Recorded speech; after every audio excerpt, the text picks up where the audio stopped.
PM show with Fred Dreyer, ladies and gentlemen. I'm Michael Horn. Once again, here's Mr. Dreyer. Thank you so much. Welcome back, folks. As you well know, Rick Santorum rocketed back into political prominence here yesterday by winning 3 states. Did a good job. He did a very good job, and we've always liked him. We've always liked him. I've always liked Newt. I thought Newt certainly had his share of brilliance for a while there, but he's just not going to make the long haul. He's going to be bogged down in Newtisms.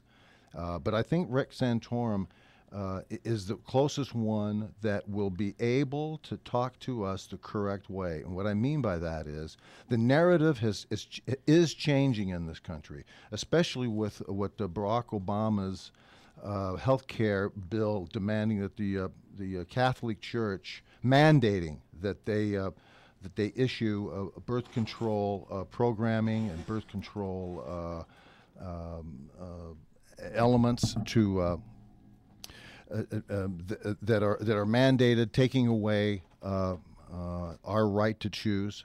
This country certainly was founded on those principles of Judeo-Christian principles of the Old Testament, of the King James Bible.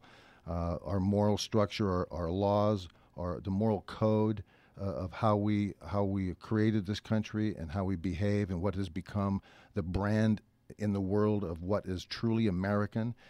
This is what is at stake. Not jobs, jobs, jobs. We know that. It's the economy, stupid. That was an old narrative, came out of Carville's Clinton campaign.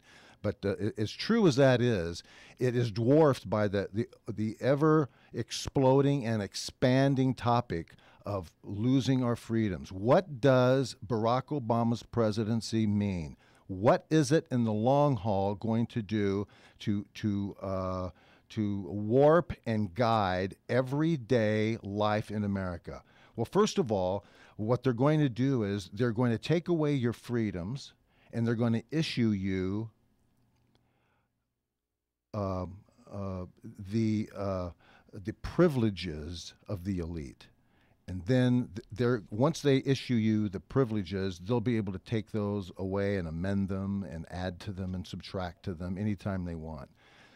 But they've got to separate you from your religious beliefs, the Constitution, and they've got to separate you from that document that protects us. One nation under God, indivisible, with liberty and justice for all. It is our right and our liberty to pursue happiness in this country, and you can't do it with a government as God. That is what Barack Obama is selling you. The narrative in this campaign has to come from Rick Santorum and Mitt Romney. If Mitt Romney is going to survive this and move forward as the representative of the Republican Party and the conservative movement, not just the Republican Party, he has to represent the right-hand side of the Republican Party, not the neocons in the left of the Republican Party that we have been murdered with, with John McCain and Bob Dole and all of these other failed politicians who have been on the roster, on the bench, sitting on the pine for a long time, who's now raised their hand and say, "Okay, Dole, grab a bat. You're up to bat now. You can swing away." They've got to be able to separate what is protocol from what is immediate. What is immediate is the loss of our freedom, the abject across-the-board loss of freedom, not only religious freedom, but every other freedom. We're being indoctrinated in our educational system to the point where nobody has an idea what the Constitution is.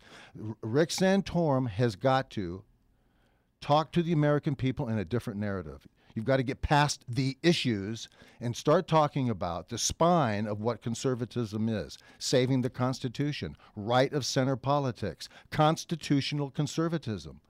You've got to talk to the American people that way. You've got to re-educate people who have been stupefied by 40 years of educational systems that have failed.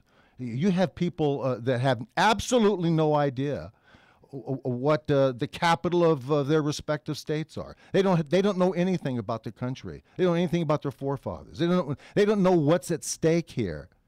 And it's more than just jobs and turning the economy around. And you'll hear down the road that Mitt Romney wants to put more focus on the middle class. I want to put more focus on the Constitution for everybody.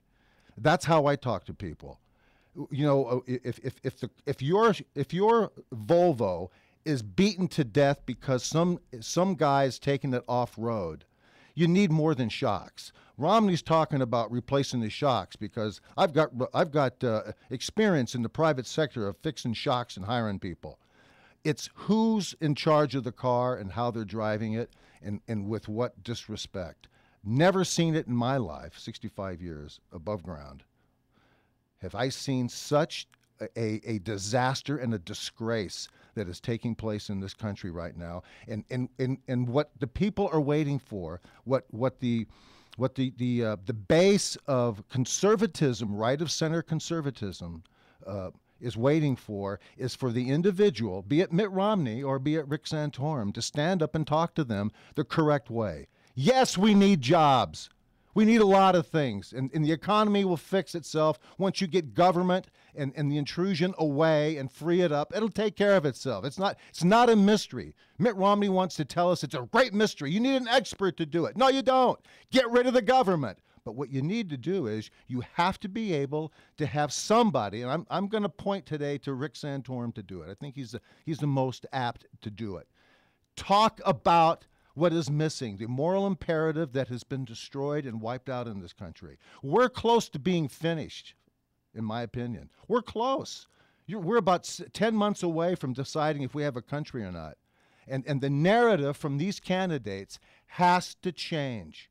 You've got to educate people. You've got to have people say, you know something? That makes a lot of sense to me. You know, I never heard that before in a candidate. Hey, you know what he sounds like? He sounds remarkably like that great old master, Ronald Reagan. And we all know that Ronald Reagan was loved by the people and hated by the party. And so what you have now is you have a Republican Party who is fighting with itself. They are trying to destroy the right of center, conservative, constitutional Tea Party. They're trying to destroy it.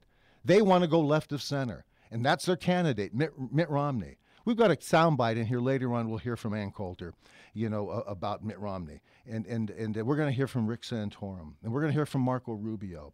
And we're going to hear a little bit about what the conversation is right now, and then I'm going to contrast it with what I think it should be and what it needs to be. And if it's not going to be that, you know, if it's not going to be that, then you better pull the plug, because you better hope and pray that between now and next November, somebody finds the seat of their pants and is able to talk to the American people the way they should be talked to, not in a political programming, political ease that allows them to talk about substantive issues. The substantive issue at hand is American freedom, a religious freedom. This country was founded on religious freedom, and it's being destroyed. They're going after it and not apologetic about it.